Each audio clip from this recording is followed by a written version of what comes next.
Hi guys, Holly here from Fluid Movement and Wellbeing. Okay, so one of the really common issues I hear people having some issues with when they're trying to stretch is feeling this sensation of tightness or tension, almost like a grabbing or a blocked kind of sensation, a really restrictive but tightening, spasming almost sensation in some areas when they're trying to stretch.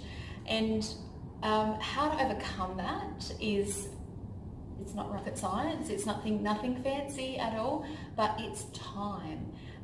Time in terms of your body needs time to be able to relax. So what's happening if you're getting spasming and tightening when you're doing certain stretches or exercises, there's usually, it's holding on for a reason. So either it's an embedded pattern that's been existing for a long period of time. So and it can be a pattern because of something like, say, a guarding mechanism or a protective mechanism. So for some reason it feels like the area that's spasming or tightening, it feels like it needs to work for whatever reason, it needs to switch on. And a lot of the time with those areas that are switching on and what we call activating and working don't necessarily need to be working. It could be that they've just been doing it for a long period of time, perhaps as a result of an old injury, or an area of weakness, for example, or just helping out with trying to do a particular movement or activity that it maybe has just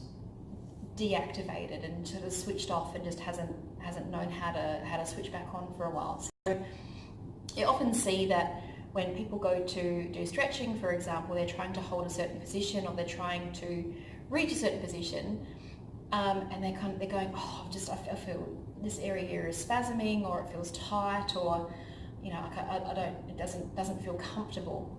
Now, if at any chance if it's painful at all, there's a couple of things you need to consider. First of all, if it's painful, stop, or you may just need to back it off if it's painful, or you may need to just slow down. And there's some things I'll go into another time.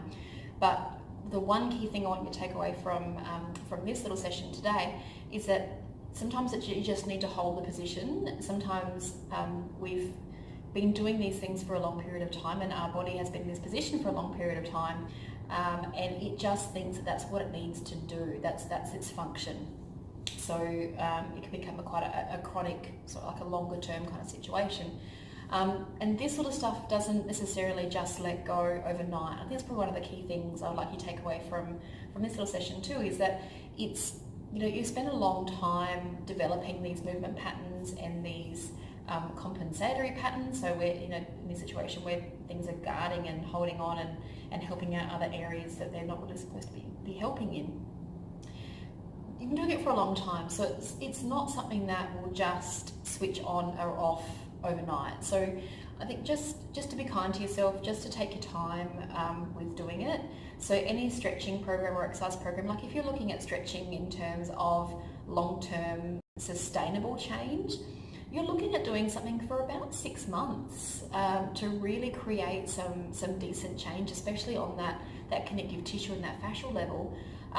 We're not just talking muscles here, there's a whole bunch of other tissues and things involved too, but it actually needs quite some time of doing stretching, it's not to say that you're not going to get relief, you're not going to get improved range of movement, like all those things, like you increase flexibility, you'll get all those things fairly early on. Like you do a program for a couple of weeks, if you're doing it consistently, you'll start to see those benefits and those gains, and a lot of the time, once you start doing some stretches where you need to release certain areas, you can find relief almost instantly from that. So it's not to say that you're not going to get relief, but in terms of long-term sustainable change, it's a longer-term journey, it's a longer-term path to take. But it just means that instead of going for the quick fix, you can still get your quick fix, and I still encourage you to look at those things where you can get the relief and you can get the quick fixes, but then build on those by doing your longer term stuff. So, and longer term might just be that you're doing some sort of restorative stretch session once a week. That might be your thing. It might be maybe 20 minutes, might be half an hour, but it's looking at those areas that you need to work on for you, but then doing them consistently over a longer period of time.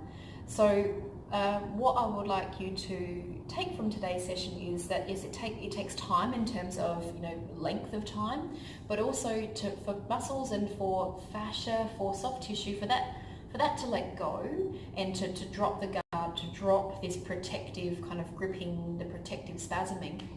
That itself takes time as well in terms of how long you're holding that particular stretch or holding that position. So if you're finding that, so what I would suggest, some tips that I would suggest to help this, if you're finding you're getting this yourself, is that when you're in a stretch or in a position that you can feel the gripping, take a few breaths there. Every breath out, try to relax that little bit further. So try and focus on, as you're sitting there or lying there, or whatever position that you're in, as you're there, focus on whatever areas are gripping, focus on whatever areas aren't relaxed. So any areas that you can feel you're holding, that you feel like you need to let go, that are feeling like they're holding on, that they're feeling tense, they're feeling spasmy, they feel like they're kind of gripping to hold you. Focus on those areas, and each breath out, just try to focus on letting those little bits go. Just one spot at a time, just focus on one area at a time, and just focus every breath out, just try and let it go.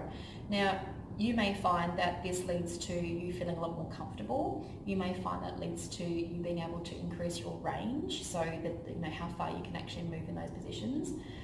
You may find that this leads to some pain relief as well. So perhaps you were holding on, it felt quite uncomfortable, but once you manage to let it go, you might feel a whole lot better for being able to do that as well.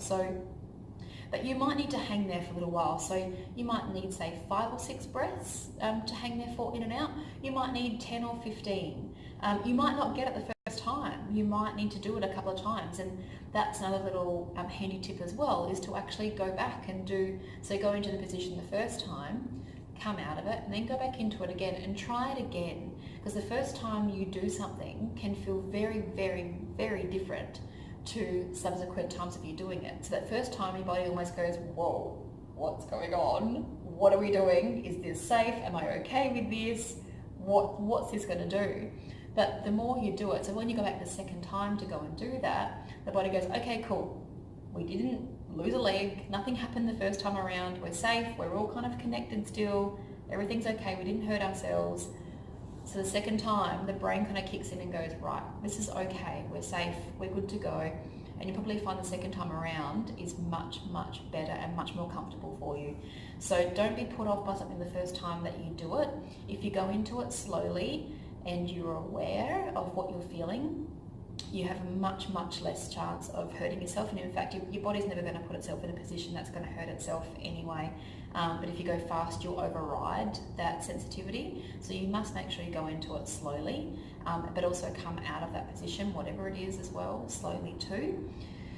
And just take your time with it. So just remember that you've been doing this at whatever position that, wherever you're at right now, you've been there for a while. There's a good chance it's quite a chronic thing. That's what we tend to find. So these things do take time, whether it's bad postural habits or patterns, poor movement patterns, just compensatory patterns from perhaps an old injury or a niggle or something like that. So these things all take time.